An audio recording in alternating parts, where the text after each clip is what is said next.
नमस्कार विद्यार्थी मित्रों, केम छो? आप सौ कोईનું हार्दिक स्वागत है मारी यूट्यूब चैनल राहुल भाटू में। विद्यार्थी मित्रों, 3-10 कम्प्लीट कर्या पछी 11 साइंसनी अंदर जो ए ग्रुपनी चर्चा करीए तो मैथ्स सब्जेक्ट आवे। हवे मारी यूट्यूब चैनल में घणा बधा विद्यार्थी मित्रों एवा हशे के जे साव नवा जोडाणा हशे, तो मैं स्टार्टिंग में ऑलरेडी आपणुं पहलू चेप्टर 11 साइंसनुं पहलू चेप्टर गण एटले के सेट जेनाथी तमे खूब सारी रीते वाकेफ छो, तो आ चेप्टरना 3 लेक्चर तो मैं ऑलरेडी अपलोड करी दीधा छे। तो आज चेप्टर में आगळ वधी अने चेप्टर नंबर लेक्चर नंबर 4 पहला चेप्टरनो चौथो लेक्चर આપણે આજે ભણવા જઈ રહ્યા છીએ। તો આગળના 3 લેક્ચર જો તમારે જોઈતા હોય, એનું રિવિઝન કરવું હોય તો આ જ લેક્ચરના ડિસ્ક્રિપ્શનમાં નીચે મેં લિંક આપેલી હશે, લિંક પર તમે ક્લિક કરવાથી આગળના 3 લેક્ચર તમે ફરીથી રિવિઝન કરી શકશો। તો વિદ્યાર્થી મિત્રો, વધુ સમય ન લેતા આપણે આપણા મેઇન ટોપિક બધી ચર્ચાઓ આપણે આગળ એક લેક્ચરમાં કરી, ગ્રુપ ડિસ્કશન વિશે, ગ્રુપ સિલેક્ટિંગ વિશે। તો આજના આ લેક્ચરમાં તો આપણે ગણ ચેપ્ટર માટે આગળ વધીએ અને એમાં આપણે જે આગળના 3 લેક્ચર કમ્પ્લીટ કર્યા એની અંદર આપણે ખાલી ગણ શું છે, શાંત ગણ શું છે, અનંત ગણ શું છે, belongs to, not belongs to એટલે કે સભ્ય છે, સભ્ય નથી, આવા બધા ટોપિક્સથી ચર્ચાઓ કરી છે। ત્યારબાદ હવે એક નવો ટોપિક એટલે કે ઉપગણ, કે જેને આપણે ઇંગ્લિશમાં બોલીએ છીએ સબસેટ।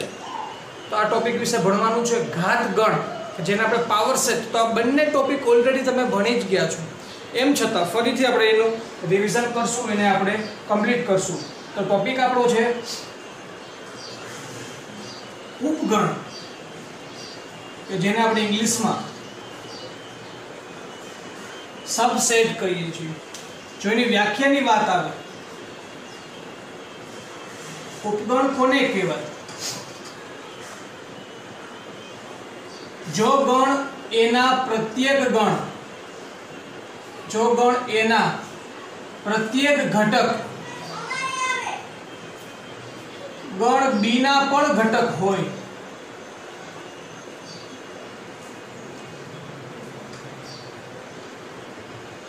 तो गण ए ने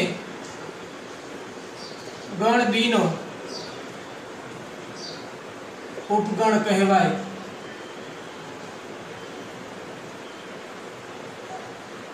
तथा गण बी ने अधिगण कहवाय। विद्यार्थी मित्रों, તમે ઓલરેડી ભણી ગયા છો, ફરીથી રિવિઝન કરીએ છીએ કે ગણ એ ના પ્રત્યેક ઘટક, ગણ એ ના પ્રત્યેક ઘટક જો ગણ બી માં તમને જોવા મળે તો ગણ એ ને ગણ બી નો ઉપગણ કહેવાય, બોલે તો સબસેટ કહેવાય। तो आ गण बी ने शू कहेवाय? तो गण बी ने अधिगण कहेवाय। संकेत में शेना वडे दर्शावशुं?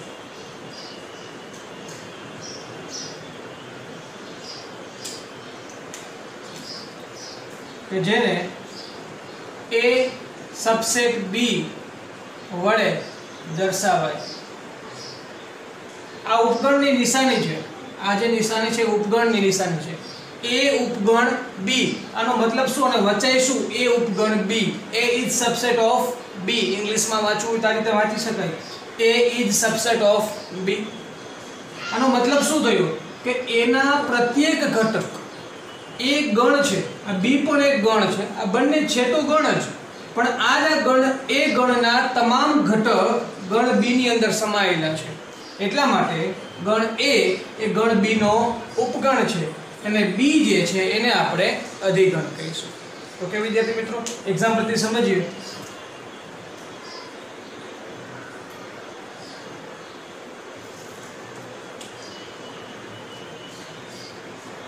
હું ગણ એ તરીકે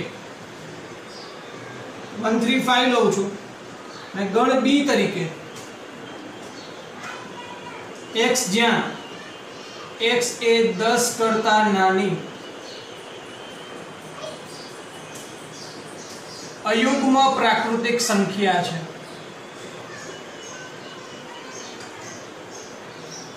जो विद्यार्थी मित्रों मैं बे गण लीधा है, गण ने केटली रीते दर्शावाय? बे रीते।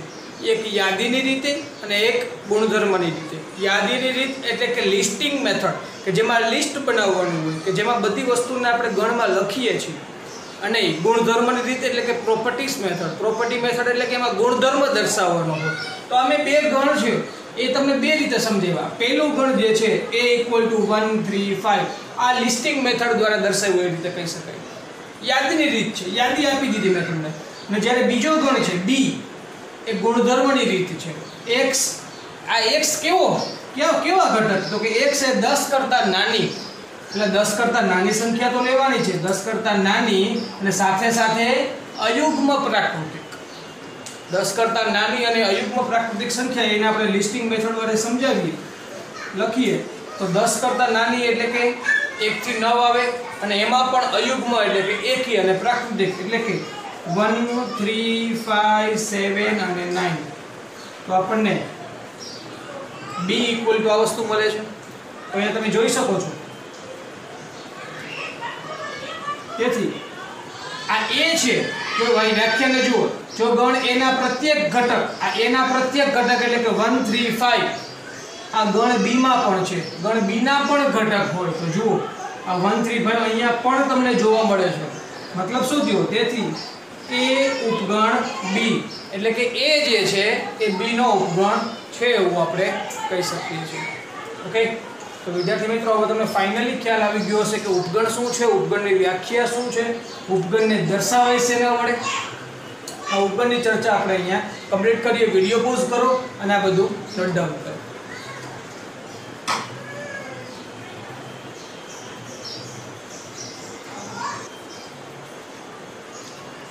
ઓકે વિદ્યાર્થી મિત્રો, આ તો આપણે ઉપગણની ચર્ચા કરી। હવે આપણે વાત કરવી છે ઉપગણ નથી। બે ગણ હોય તો ફરજિયાત નથી કે કોઈ એક ગણ બીજા કોઈ ગણનો ઉપગણ હોય જ, એવું ફરજિયાત નથી। તો ઉપગણ નથી તો આવા સંજોગોમાં શું બને છે સમજો ધ્યાનથી। અહીંયા હું એવું લખીશ, ઉપગણ નથી અને ઇંગ્લિશમાં એને કહેવાય નોટ સબસેટ। ઓકે, અને વ્યાખ્યામાં કંઈક ફેરફાર થશે। હકીકતમાં તો આ કોઈ સ્પેશિયલ ટોપિક નથી કે જેથી કરીને હું એની વ્યાખ્યા દર્શાવું, એનો સંકેત દર્શાવું, એનું એક્ઝામ્પલ આપું, આ કોઈ સ્પેશિયલ ટોપિક નથી। પરંતુ આપણે ઉપગણ વિશે ભણ્યા તો ઉપગણ નથી એના વિશે પણ આની અંદર જ થોડો ફેરફાર કરી અને એકદમ ક્લિયર કરી લઈએ। વ્યાખ્યામાં શું લખી શકાય કે જો ગણ a ના પ્રત્યેક ઘટક ગણ b ના પણ ઘટક ન હોય, ગણ b ના ઘટક ન હોય, શબ્દ ઉમેરી દઉં છું ન, કે પ્રત્યેક ઘટક જો તમને b માં ના જોવા મળે, ગણ a ના પ્રત્યેક ઘટક ગણ b માં ના જોવા મળે ન હોય તો ગણ a ને ગણ b નો ઉપગણ ન કહેવાય। સ્વાભાવિક છે, જો ગણ a ના પ્રત્યેક ઘટક ગણ b માં હોય તો એને ઉપગણ કહેવાય, અને જો પ્રત્યેક ઘટક ના હોય તો ઉપગણ ના કહેવાય। ફરીથી સમજાવું છું, ગણ a ના પ્રત્યેક ઘટક ગણ b ના ઘટક હોય તો ગણ a ને ગણ b નો ઉપગણ કહેવાય, પરંતુ જો ગણ a ના પ્રત્યેક ઘટક ગણ b ના ઘટક ના હોય તો ગણ a ને ગણ b નો ઉપગણ કહેવાય નહીં। તો એ મુજબ તથા અને આ વસ્તુ અહીંયા નીકળી જશે, કારણ કે ઉપગણ હોય તો જ અધિગણની ચર્ચા થાય, પણ અહીંયા તો ઉપગણ નથી। હવે આ વસ્તુને સંકેતમાં શેના વડે દર્શાવાય અને વચાય શું કે જેને a ઉપગણ નથી b વડે દર્શાવાય અને બોલાય શું? a ઉપગણ નથી b, આ રીતે એને બોલશો। અને ઇંગ્લિશમાં બોલવું હોય તો a is not subset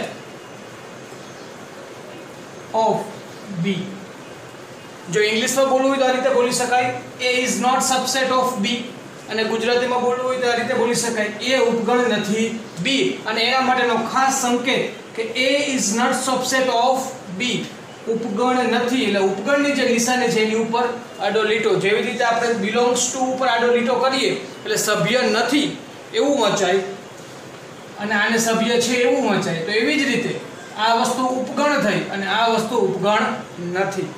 okay વિદ્યાર્થી મિત્રો, હવે એનું એક એક્ઝામ્પલ સમજી લઈએ કે માની લો કે મેં એક a = 1 3 5 લીધા છે, હું b માં કંઈક ફેરફાર કરું x એ 10 કરતા નાની અયુગ્મના બદલે યુગ્મ કરી નાખવું. યુગ્મ પ્રાકૃતિક સંખ્યા તો a ગણ તો કમ્પ્લીટ જ છે પણ b ગણમાં ફેરફાર થશે. 10 કરતા નાની યુગ્મ પ્રાકૃતિક સંખ્યા એટલે કે 2 4 6 અને 8 જોઈ શકો છો. એના પ્રત્યેક ઘટક ગણ b ના ઘટક ન હોય. જોવો તમે પ્રત્યેક ઘટક આની અંદર જોવા મળતા નથી. ગણ a ના ઘટક આની અંદર નથી. તેથી a is not subset of b. તો a જે છે એ b નો ઉપગણ છે નહીં. તો વિદ્યાર્થી મિત્રો ઉપગણની વ્યાખ્યા, ઉપગણનો સંકેત અને ઉપગણનું ઉદાહરણ, એવી જ રીતે જો ઉપગણ ન હોય તો એની વ્યાખ્યા, એનો સંકેત અને એનું ઉદાહરણ આપણે કમ્પ્લીટ કર્યું. ત્યારબાદ જે અમુક મહત્વના મુદ્દાઓ છે, ખૂબ જ ઉપયોગી જે ટોપિક્સ છે એની પર આગળ વધીએ.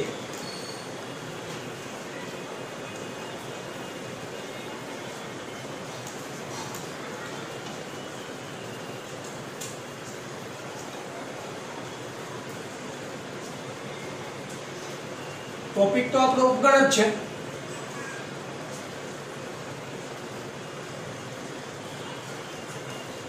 એની અંદર ખૂબ જ આઈએમપી ટોપિક્સ.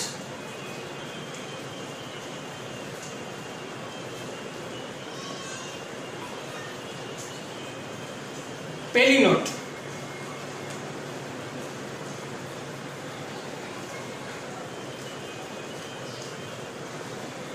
કોઈ પણ ગણ એ પોતે પોતાનો ઉપગણ છે. જો કોઈ પણ ગણના ઉપગણની વાત આવે તો કોઈ પણ ગણ એ પોતે પોતાનો ઉપગણ છે. શું કહેવા માંગુ છું સમજો. માની લો કે મેં એક એક્ઝામ્પલ આપું છું. a = 1 2 3 છે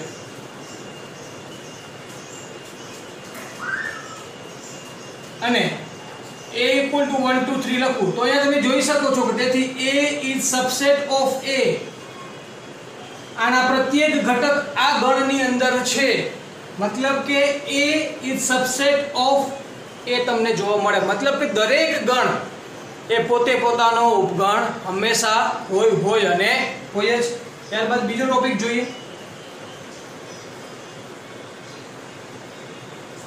ખાલી ગણ એટલે કે 5 એ દરેક ગણનો ઉપગણ છે. જે ખાલી ગણ છે એ દરેક ગણનો ઉપગણ છે. આપણને ખ્યાલ છે. સમજો કઈ રીતે. હું એક્ઝામ્પલ આપું છું. a = 1 2 3 છે. તેથી તમે આવું તો લખી જ શકો છો કે 5 is subset of a. એટલે કે ખાલી ગણ એક આ a ગણ છે એનો ઉપગણ છે જ. આ બે મહત્વના મુદ્દાની વાત આપણે કરી. ત્યારબાદ આગળ વધીએ. ત્રીજો મુદ્દો કે જે ખૂબ જ ઉપયોગી છે.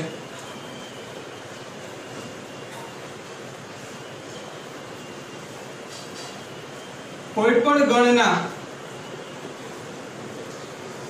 ઉપગણની સંખ્યા માટેનું જો કોઈ ફોર્મ્યુલા હોય, કોઈ પણ ગણના ઉપગણની સંખ્યા માટે હું એક વસ્તુ લખું છું. n ઘટક ધરાવતા ગણના ઉપગણની સંખ્યા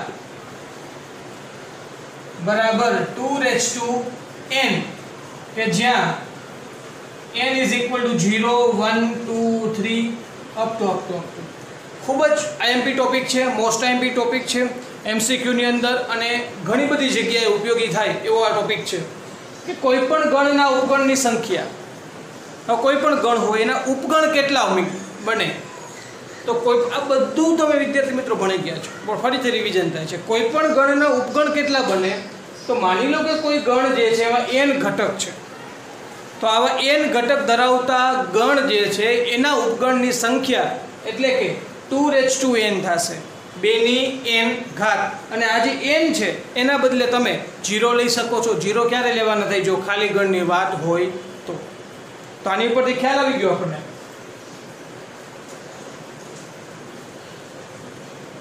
ખાલી ગણના ઉપગણની સંખ્યા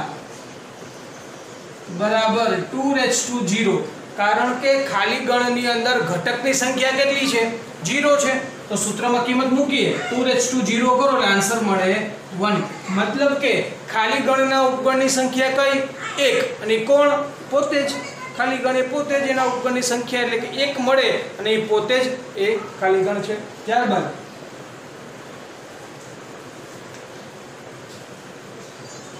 આગળ વધીએ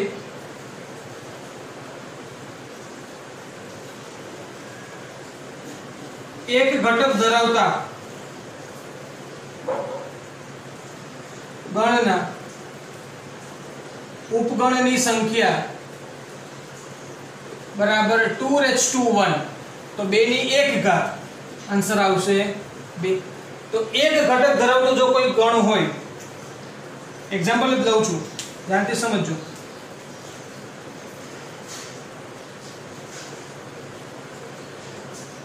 x અને જો આના ઉપગણ આપણે લખવા હોય તેથી એના ઉપગણ લખતી વખતે પહેલું ધ્યાને રાખવાનું પહેલું ઉપગણ તો ખાલી ગણ જ લખવાનો પહેલો ઉપગણ ખાલી ગણ અને બીજો ઉપગણ એ પોતે પોતાનો ઉપગણ હોય એટલે કે x લખવાનો હવે આગળ વધીએ તો હવે આગળ કે શું આવશે નહીં મતલબ કે આ એક ઘટક ધરાવતા ગણના ઉપગણની સંખ્યા 2 થાય અને એ તમે અહીંયા જોઈ શકો છો 1 અને 2 ઓકે વિદ્યાર્થી મિત્રો તો આ વાત આપણે કરી ઉપગણનું ફોર્મ્યુલા શું છે કેટલા ઉપગણ મળે એના માટેનું ફોર્મ્યુલા શું છે 0 હોઈ શકે તો 0 હોય તો કોના માટે હોય તો કે ખાલી ગણ માટે હોય તો ખાલી ગણના ઉપગણની સંખ્યા આપણને 1 મળે છે એવી રીતે એક ઘટક ધરાવતા ઉપગણની સંખ્યા 2 થાય એવી રીતે બે ઘટક ધરાવતા ઉપગણની સંખ્યા 2 નો સ્ક્વેર એટલે 4 થાય ત્રણ ઘટક ધરાવતા ગણના ઉપગણની સંખ્યા 2 ની 3 ઘાત એટલે 8 થાય 2 ની 4 ઘાત એટલે 16 થાય 2 ની 5 ઘાત એટલે 32 થાય તો આ રીતે આપણને ઉપગણની સંખ્યા મળતી રહેશે ઓકે વિદ્યાર્થી મિત્રો તો થિયરીને વિડિયો પોઝ કરી અને નોટ ડાઉન કરો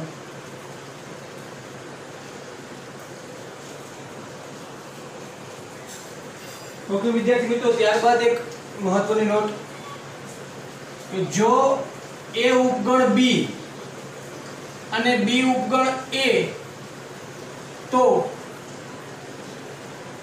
અને તો જ a = b થાય વિદ્યાર્થી મિત્રો આ જે વાક્ય લખ્યું છે ને એ આપણા એક ચેપ્ટરનું છે કે જે તમારે ભણવાનું હજુ બાકી છે ધોરણ 11 સાયન્સના ગણિતનું ચેપ્ટર નંબર 14 ગાણિતિક તર્ક મેથેમેટિકલ રીઝનિંગ તો આ ચેપ્ટરની અંદર એક ટોપિક આવે છે દ્વિપ્રેરણ તો જે દ્વિપ્રેરણ છે એનો મહત્વનો જો કોઈ શબ્દ સમૂહ હોય ને તો એ છે કે જો તો અને તો જ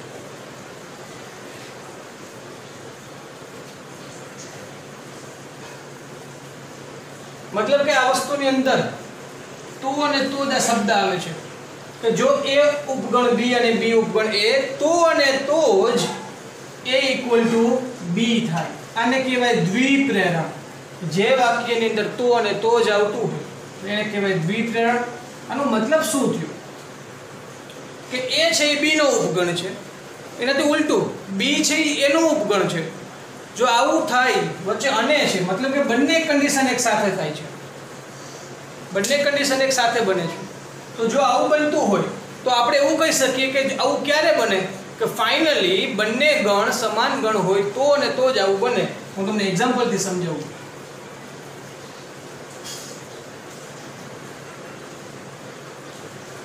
હવે a = 1 to 4 લઈ લો અને b = 1 to 4 લેવા પડે ફરજિયાત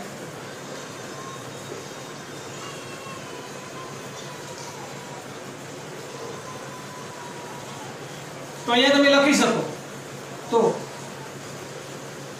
જો આ a ના પ્રત્યેક ઘટક 1 to 4 એ b ના પણ ઘટક છે જોઈ લો 1 to 4 અહીંયા પણ છે એટલા માટે હું લખી શકું a ઉપગણ b અને b ના પ્રત્યેક ઘટક 1 to 4 એના પણ ઘટક છે તો હું એવું પણ લખી શકું કે b ઉપગણ a એનો મતલબ શું થયો કે તેથી આમ તમે જોઈ શકો છો 1 to 4 1 to 4 સમાન ગણ ભણી ગયા આપણે આગળના 3 લેક્ચર તમે જરા રિવિઝન કરજો તો સમાન ગણની વ્યાખ્યા કંઈક એવી હતી કે બંને ગણના ઘટક સરખા હોય, બંને ગણના ઘટકની સંખ્યા તો સરખી હોય, સાથે સાથે ઘટક પણ સરખા હોય તો આવા બે ગણને સમાન ગણ કહેવાય। તો આની વ્યાખ્યા મુજબ તમે જોઈ શકો છો બંને ગણમાં 3 ઘટક છે, સાથે સાથે ઘટક પણ સરખા છે, તો આમ અહીંયા હું લખી શકું છું a = b એટલે કે સમાન ગણ છે। તો વિદ્યાર્થી મિત્રો ખ્યાલ આવી ગયો? a ઉપગણ b અને જો b ઉપગણ a હોય તો ફાઇનલી આપણે એવું કહી શકીએ કે a = b હોય। અને બીજી વાત આના જે ઉલટું પણ થાય કે જો a = b તો અને તો જ a ઉપગણ b અને b ઉપગણ a થાય। ઓકે વિદ્યાર્થી મિત્રો, ઉપરની જે વાત છે એ જ વાત પણ એને આપણે ઉલટી રીતે પણ લખી શકીએ, જેવી રીતે કેમેસ્ટ્રીમાં ડબલ રિએક્શન થાય છે પ્રતિવર્તી અને મતલબ કે બંને જે પ્રોસેસ થાય છે, મારો તો વિષય નથી ખ્યાલ નથી, બટ આ રીતે તમે એરો કરો છો તમને ખ્યાલ હોય તો આ બાજુ પણ પ્રક્રિયા થાય અને આ બાજુ પણ આપણે રિટર્ન પ્રક્રિયા મળે। તો એવી રીતે અહીંયા પણ દ્વિપ્રેરણમાં પણ એવું જ બને છે કે જો a = b હોય, જો બે સમાન ગણ હોય તો તમે એવું કહી શકો કે a ઉપગણ b હોય અને b ઉપગણ a થશે। ઓકે વિદ્યાર્થી મિત્રો, તો આ એક મહત્વનો ટોપિક હતો ઉપગણ માટેનો કે જે આપણે કમ્પ્લીટ કર્યો। તો ત્યારબાદ આપણે નવા ટોપિક પર આગળ વધીએ એની પહેલા વિડિયો પોઝ કરી અને થિયરીને નોટ ડાઉન કરી લો।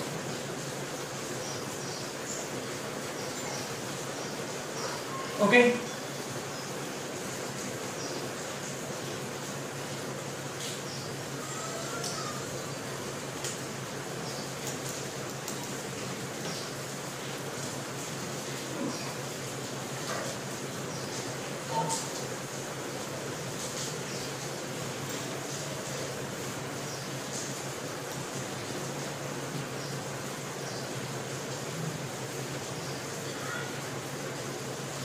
એક આપણે ક્વેશ્ચન લઈએ છીએ જેથી કરીને ઉપગણ ટોપિકને એકદમ ક્લિયરલી સમજી શકાય। ક્વેશ્ચન શું છે? ગણ a = a b c ના ઉપગણો લખો તેમજ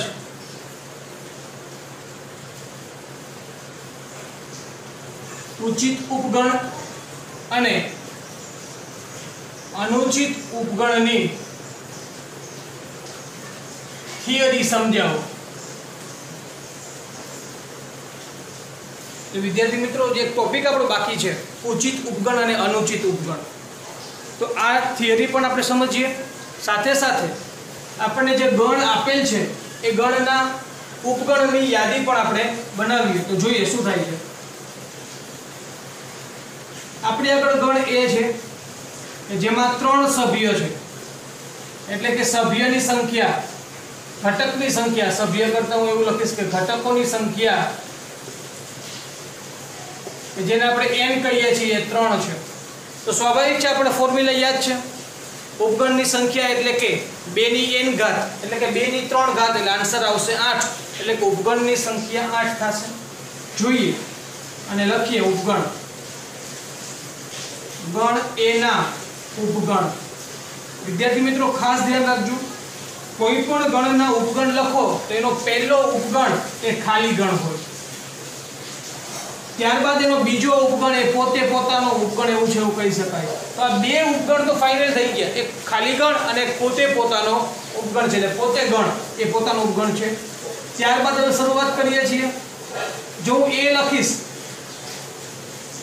તો આ a જે છે ઉપગણ, તો આ ઉપગણ એ પોતે પણ એક ગણ જ છે। તો ઉપગણ, તો આ જે સભ્ય છે આની અંદર છે, મતલબ કે આપણે એનો ઉપગણ કહી શકાય। એવી રીતે a પછી લઈએ b, એવી રીતે લઈએ c। ચલો સિંગલ ટાઈમ બધાને લઈ લીધા, હવે ડબલ ટાઈમ લઈએ તો પહેલા લઈ લઉં ab, ત્યારબાદ bc ને ત્યારબાદ ac। તો આ રીતે મેં બબેની જોડીમાં પણ લઈ લીધા। હવે તમે જરા ઉપગણની સંખ્યાને ગણો 1 2 3 4 5 6 7 અને 8। તો આપણે જે ઉપગણની સંખ્યા હતી એનું જે ફોર્મ્યુલા છે કે 2n એટલે કે 2 ની 3 ઘાત બરાબર 8, એ તમે 8 ઉપગણ અહીંયા જોઈ શકો છો. આ બધું પ્રાઇમરી 9 10 ની અંદર તમે કમ્પ્લીટ કરીને આવ્યા છો એટલે ઉપગણની યાદી બનાવતા આપણને એકદમ ઇઝીલી આવડતી જ હોય, સ્વાભાવિક વસ્તુ છે. પરંતુ એક ટોપિક આપણો જે બાકી હતો એને આપણે અહીંયા કમ્પ્લીટ કર્યું. હવે મેઇન ટોપિક ઉપર આપણે જઈએ કે ઉચિત ઉપગણ એટલે કે પ્રોપર સબસેટ અને નોન પ્રોપર સબસેટ કોને કહેવાય, એની સંખ્યા કઈ રીતે મેળવવા, એના માટેનું ફોર્મ્યુલા શું? કશું નથી વિદ્યાર્થી મિત્રો. હવે ઉચિત ઉપગણ વિશે સમજાવું છું.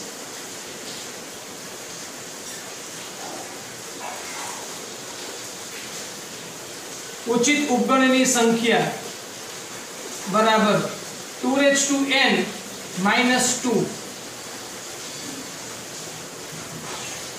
અને અનુચિત ઉપગણની સંખ્યા બરાબર 2. વિદ્યાર્થી મિત્રો, હંમેશા ઉચિત ઉપગણની સંખ્યા જો તમારે જોઈતી હોય તો આપણને આન્સર તરીકે 2n - 2 આ સૂત્ર દ્વારા મળશે. સમજાવું છું. આ એક એક્ઝામ્પલ આપણે છે કે જેમાં 3 સભ્ય છે, 3 ઘટક છે. તો આ જે એના ઉપગણ આપણે લખ્યા, આ 8 ઉપગણ, એમાંથી ઉચિત ઉપગણ કોને કહેશું અને અનુચિત ઉપગણ કોને કહેશું? ધ્યાનથી સમજજો. ખાલી ગણનો સમાવેશ અનુચિત ઉપગણમાં થાય. કોનો સમાવેશ? ખાલી ગણનો સમાવેશ અનુચિત ઉપગણમાં થાય. અનુચિત ઉપગણ એટલે કે એની અંદર ખાલી ગણનો સમાવેશ થાય. સાથે સાથે બીજો કયો ગણ? પોતે પોતાનો ગણ. તો આવા જે બે ગણ છે એ બે ગણનો સમાવેશ અનુચિત ઉપગણની અંદર થાય. એટલા માટે અનુચિત ઉપગણની સંખ્યા ફિક્સ છે. તો આ ગણ એના જે આપણે ઉપગણ લખ્યા છે એમાંથી અનુચિત ઉપગણ એ કયા કયા છે? તો આ બે ગણ ઉપગણ જે છે એ અનુચિત ઉપગણ છે, નોન પ્રોપર સબસેટ. અનુચિત ઉપગણને ઇંગ્લિશમાં કહેવાય નોન પ્રોપર સબસેટ. તો આવા એક તો ખાલી ગણ અને પોતે જે પોતાનો ગણ છે એ પોતે ગણ, એ અનુચિત ઉપગણ કહેવાય. ત્યારબાદ જે વધે છે એ બધા ઉચિત ઉપગણ કહેવાય. મતલબ કે જે ટોટલ ઉપગણની સંખ્યા માટેનું ફોર્મ્યુલા શું છે? તો કે 2n, રાઈટ? તો એમાંથી તમે બે ઉપગણની સંખ્યા માઈનસ કરી નાખો એટલે કે 2n - 2 કરી નાખો એટલે તમને ઉચિત ઉપગણની સંખ્યા મળશે. ઓકે વિદ્યાર્થી મિત્રો, પણ એક ધ્યાન રાખજો. તમને જો બહુ મસ્ત ક્વેશ્ચન અહીંયા સાઈડમાં લખું છું કે ખાલી ગણના ઉચિત ઉપગણની સંખ્યા બરાબર.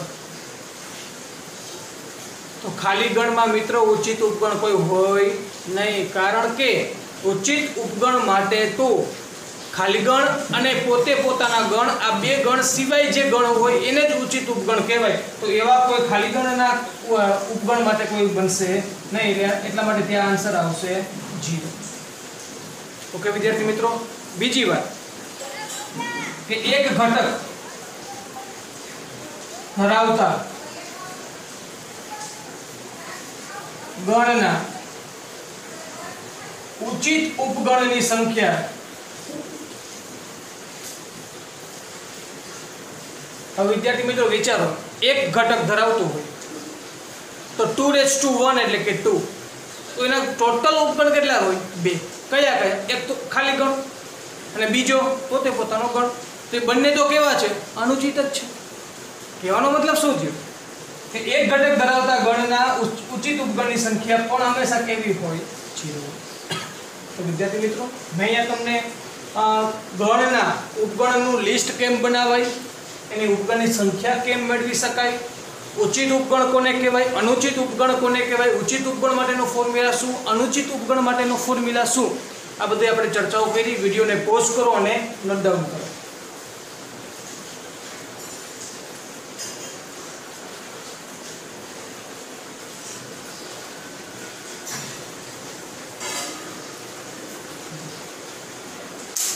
ઓકે વિદ્યાર્થી મિત્રો, ત્યારબાદ આગળ વધીએ.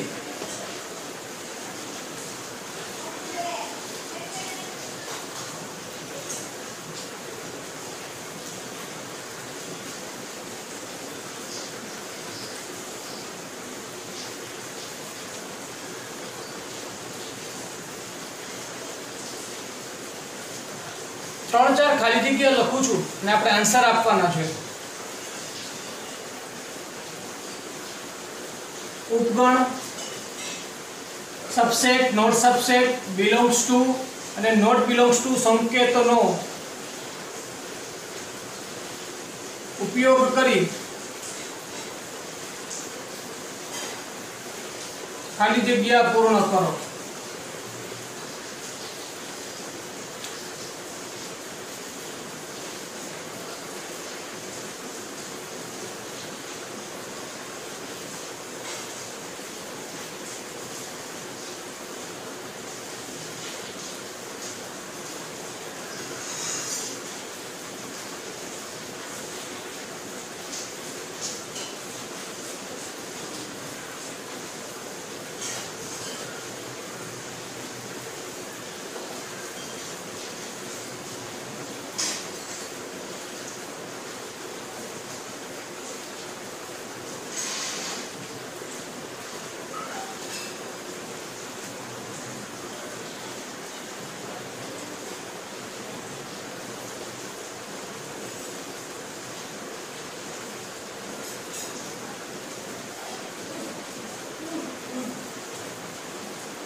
एकदम सिंपल वस्तु है विद्यार्थी मित्रों.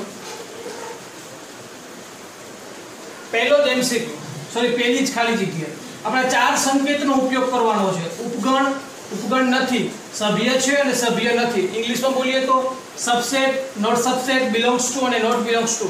આ 4 જે સંકેત છે એનો ઉપયોગ કરી અને આપણે આ 4 જે ખાલી જગ્યાઓ છે એને આપણે કમ્પ્લીટ કરવાની છે. એના માટે વિચારીએ શું આન્સર આવે.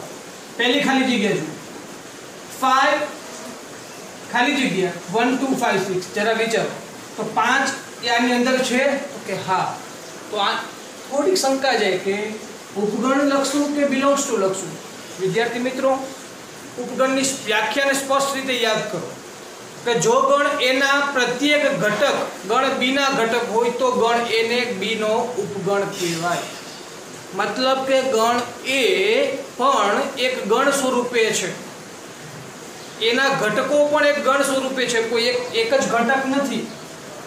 ओके, એટલા માટે અહીંયા આન્સર આવશે belongs to. પરંતુ જો અહીંયા આ રીતે ગણ તરીકે હોત તો belongs to આન્સર ના આવે, પરંતુ આન્સર આવે ઉપગણ. સમજાય છે વિદ્યાર્થી મિત્રો? પરંતુ અહીંયા શું છે, only 5 છે એટલા માટે આન્સર આવશે belongs to. ત્યારબાદ જોઈએ 3 7 આ ગણ છે, આ ગણના પ્રત્યેક ઘટક શું આ ગણની અંદર છે તો કે હા, તો એને કહેવાય ઉપગણ. અહીંયા ઉપગણની નિશાની આવશે. ત્યારબાદ આગળ વધીએ 0 2 1 સો પ્રત્યેક ઘટક આ ઘટકમાં આ ગણની અંદર છે તો કે નથી, એને કહેવાય નોટ સબસેટ એટલે ઉપગણ નથી. ત્યારબાદ જોઈએ 7 તો 7 છે એની અંદર છે જ નહીં, not belongs to. Not subset નહીં આવે કારણ કે જો ગણ સ્વરૂપે હોત તો નોટ સબસેટ આવે, પણ અહીંયા તો નોટ બિલોંગ્સ ટુ. એક હજુ એક ખાલી જગ્યા આપી અને નવા ટોપિક ઉપર આપણે આગળ વધીએ તો ધ્યાનથી સમજજો.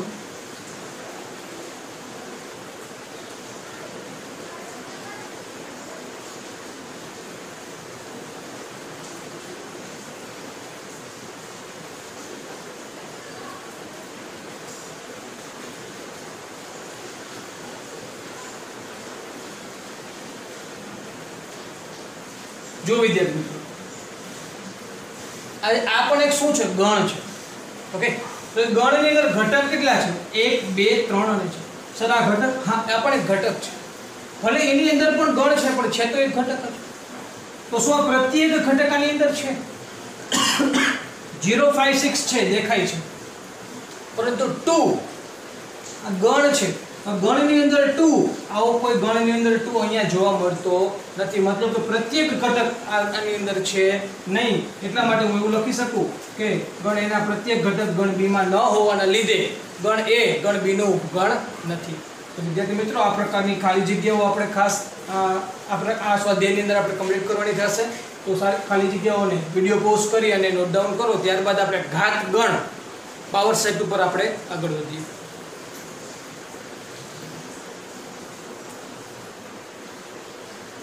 ઓકે વિદ્યાર્થી મિત્રો, ત્યારબાદનો ટોપિક છે ઘાતગણ એટલે કે પાવર સેટ.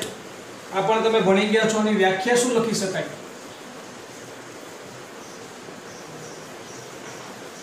કે જો ગણ એના તમામ ઉપગણોથી બનતા ગણને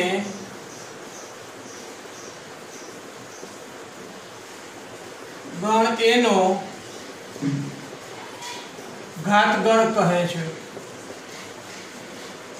કે જેને સંકેતમાં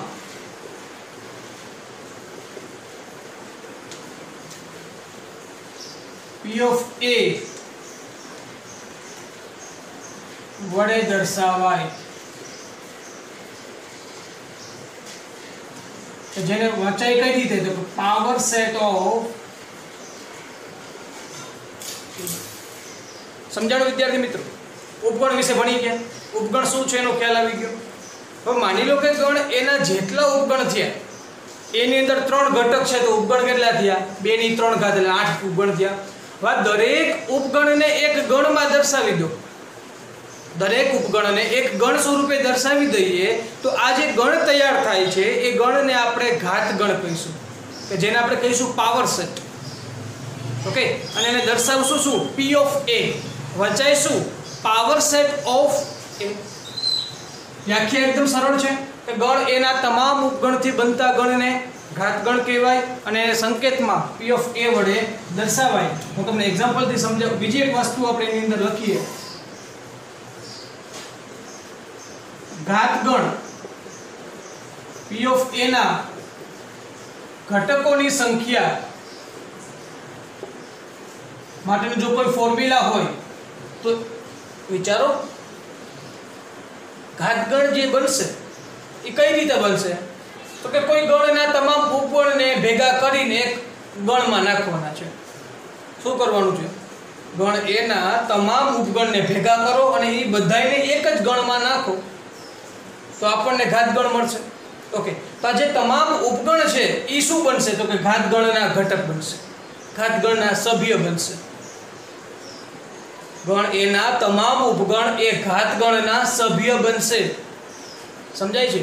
તો આવા સભ્યોની સંખ્યા, એના ઘટકોની સંખ્યા લખો કે પછી સભ્યોની સંખ્યા લખો, બધું એક જ છે. તો આ સભ્યોની સંખ્યા કેટલી થશે? જેટલા ઉપગણ એટલા સભ્યો. કોના? ઘાતગણના.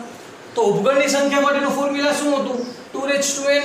તો અહીંયા પણ ફોર્મ્યુલા શું થશે? 2n જ થશે. અને જે n માટે આપણે લખતા કે જ્યાં n = 0 1 2 3 એવું અહીંયા પણ આપણે લખશું. ઓકે વિદ્યાર્થી મિત્રો, સમજાય છે? ફરીથી સમજાવું છું. ગણ એના તમામ ઉપગણથી બનતા ગણને, પેલા જે ગણ આપણી પાસે છે એના તમામ ઉપગણનું લિસ્ટ બનાવો, તમામ ઉપગણ મેળવો, એ ઉપગણને દરેક ઉપગણને એક જગ્યાએ ભેગા કરો અને એના ગણ સ્વરૂપે દર્શાવી દો એટલે આપણને ઘાતગણ મળે, કે જેને આપણે P of A વડે દર્શાવીએ છીએ. ઓકે, અને આ ઘાતગણના ઘટકની સંખ્યા, ઘાતગણના સભ્યની સંખ્યા માટેનું ફોર્મ્યુલા એ પણ કયું રહેશે? 2n જ રહેશે.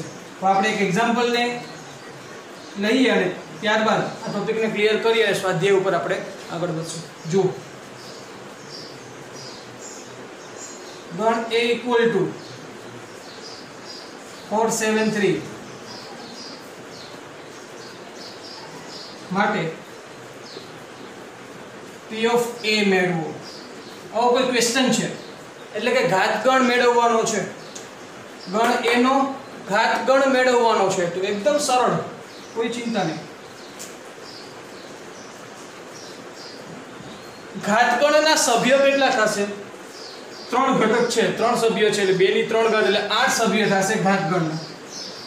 તો P of A = આ ગણ એના તમામ ઉપગણને એક ગણ સ્વરૂપે દર્શાવશું. ઓકે, તો ગણ એના ઉપગણ આ ગણની અંદર લખવા માંડીએ આપણે.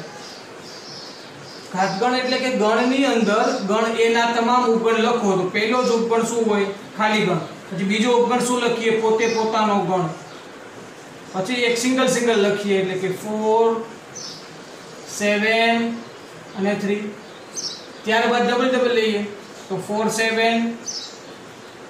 7 3 અને 3 4 ઓકે તો ખ્યાલ આવી ગયો હશે કે 8 ઘટક થવા જોઈએ 8 સભ્યો થવા જોઈએ થઈ ગયા હશે 1 2 3 4 5 6 7 અને 8 આ તો બધા ઉપગણને તમે નોટિસ કરી શકો છો કે જે આ 8 એ 8 ઉપગણ છે એ 8 એ 8 ઉપગણને મેં એક ગણ સ્વરૂપે દર્શાવ્યા અને જેથી મને જે મળે છે એને હું ઘાત ગણ કહું છું અને ઘાત ગણના સભ્યની સંખ્યા કેટલી હોય તો 8 કારણ કે ગણ a થી તમામ જે ઉપગણ મળે છે એની સંખ્યા મેળવવા માટેનું સૂત્ર 2n છે તો એ મુજબ 2 ની 3 ઘાત એટલે 8 તો આપણે ઘાત ગણના સભ્યની સંખ્યા પણ 8 મળે છે સમજાઈ ગયું વિદ્યાર્થી મિત્રો ઘાત ગણ શું છે ખ્યાલ આવી ગયો ઓકે તો થિયરી લખવા માટે વિડીયોને પોઝ કરો અને નોટ ડાઉન કરો અને પછીના લેક્ચરની અંદર આપણે સ્વાધ્યાયના ઘાતગણ અને ઉપગણ ઉપર આધારિત દાખલાઓને કમ્પ્લીટ કરશું ત્યાં સુધી થેન્ક યુ